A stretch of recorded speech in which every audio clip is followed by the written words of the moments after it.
শিশু কিশোরদের বিজ্ঞানমনস্ক করার ক্ষেত্রে প্রশংসনীয় হলেও কোটার মতো স্পর্শকাতর ইস্যুতে শিক্ষার্থীদের আঁতে ঘা লাগা চিরকুট লিখে নিন্দিত হচ্ছেন শিক্ষাবিদ ডক্টর মোহাম্মদ জাফর ইকবাল। শিক্ষার্থীরা এই শিক্ষাবিদের বিরুদ্ধে সরব হয়েছেন। অনলাইনে প্রতিবাদের পাশাপাশি এই অধ্যাপককে শাহজালাল বিজ্ঞান ও প্রযুক্তি বিশ্ববিদ্যালয়ে প্রবেশ নিষেধাজ্ঞা দিয়েছে কোটা সংস্কারের দাবিতে আন্দোলনরত বিশ্ববিদ্যালয়টির শিক্ষার্থীরা। কেবল শিক্ষার্থীরাই নয়, স্বনামধন্য অনেক পুস্তক প্রকাশনীয় ঘোষণা দিয়েছে তার বই বিক্রি বন্ধের। বাংলাদেশ ভারতের বই কেনার অন্যতম বৃহৎ প্ল্যাটফর্ম বুকস অব বেঙ্গলের তরফ থেকেও এই লেখক ও শিক্ষাবিদের বই বিক্রি না করার ঘোষণা এসেছে। একইভাবে বাংলাদেশের সবচেয়ে বড় অনলাইন ভিত্তিক বইয়ের প্ল্যাটফর্ম রকমারি থেকেও সরিয়ে ফেলা হয়েছে তার বইসমূহ।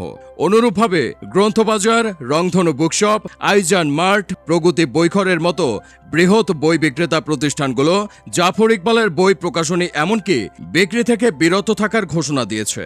বিজ্ঞানমনস্ক শিক্ষার্থীদের বৃহৎ প্ল্যাটফর্ম সায়েন্স বি থেকেও নেওয়া হয়েছে ডক্টর মোহাম্মদ জাফর ইকবালকে নিয়ে কোনো ধরনের ফিচার্ড না করার সিদ্ধান্ত অনুসারে তিনি যদি নোবেল পুরস্কারও পান তবুও প্ল্যাটফর্মটি চুপ করেই থাকবে। আলোচিত সমালোচিত শিক্ষাবিদ ডক্টর মোহাম্মদ জাফর ইকবালের জন্ম 23 ডিসেম্বর 1952 সালে। ছোটবেলায় তার পারিবারিক নাম ছিল বাবুল। জাফর ইকবালের পিতা শহীদ ফয়জুর রহমান ছিলেন একজন পুলিশ কর্মকর্তা।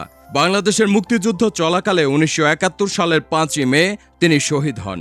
ডক্টর মোহাম্মদ জাফর ইকবাল 1968 সালে বগুড়া জেলা স্কুল থেকে ম্যাট্রিক এবং 1970 সালে ঢাকা কলেজ থেকে এইচএসসি পাশ করেন। এরপর 1972 সালে ভর্তি হন প্রাচ্যের অক্সফোর্ড খ্যাত ঢাকা বিশ্ববিদ্যালয়ে।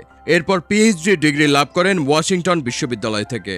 ক্যালিফোর্নিয়া ইউনিভার্সিটি অব টেকনোলজি ও বেল কমিউনিকেশন রিসার্চ, শাহজালাল বিজ্ঞান ও প্রযুক্তি বিশ্ববিদ্যালয়ে শিক্ষকতা করে কাটিয়েছেন কর্মজীবন। লিখেছেন বিভিন্ন গল্প, উপন্যাস, বৈজ্ঞানিক কল্পকাহিনী। তার লেখা কিছু উপন্যাস চলচ্চিত্রে রূপায়িত হয়েছে। তাকে বাংলাদেশের অন্যতম শীর্ষস্থানীয় বিজ্ঞান কল্পকাহিনী লেখক হিসেবেও বিবেচনা করা হয়। বর্তমান প্রজন্মের অনেকেরই ছোটবেলা কেটেছে জাফর ইকবালের কিশোর উপন্যাস, সায়েন্স ফিকশন বই পড়ে। এই লেখকের বই পড়েই মুক্তিযুদ্ধের ইতিহাস জানার সুযোগ হয়েছে একটি প্রজন্মের।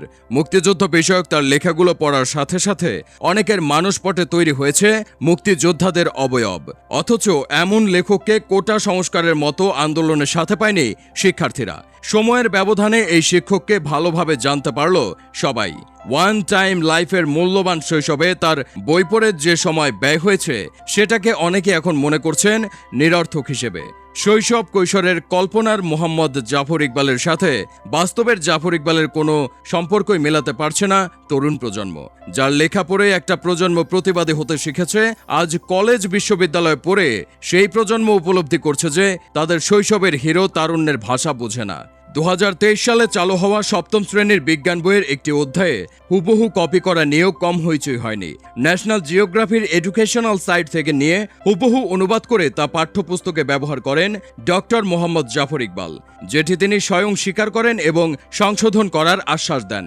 2016 সালেও বদ্বীপ প্রকাশনীর ইসলাম বিতর্ক বইটি নিয়েও ব্যাপক বিতর্কে জড়ান ডক্টর মোহাম্মদ জাফর ইকবাল। বইটিকে তিনি অশ্লীল আখ্যা দিয়ে বইটি পড়তে নিষেধ করেন, যা নিয়ে তোলপাড় সৃষ্টি হয়। তখন অনেকেই পাল্টা যুক্তি তুলে ধরেছেন, কি পড়া উচিত আর কি পড়া উচিত নয় সেটা পাঠকের হাতেই ছেড়ে দেওয়া উচিত। মত প্রকাশে বিশ্বাসী একজন লেখক এবং যুক্তিতে বিশ্বাসী বিজ্ঞানের শিক্ষক হয়েও মোহাম্মদ জাফর ইকবাল কিভাবে অন্যের মতামত প্রকাশের অধিকারে হস্তক্ষেপ করেন সেটি হয়ে দাঁড়ায় বড় প্রশ্ন। মুক্তবুদ্ধির আড়ালে তিনিও যে আসলে আড়ষ্ট বুদ্ধির চর্চায় করেন সেটিই যেন ফুটে ওঠে তার সামগ্রিক কর্মকাণ্ডে।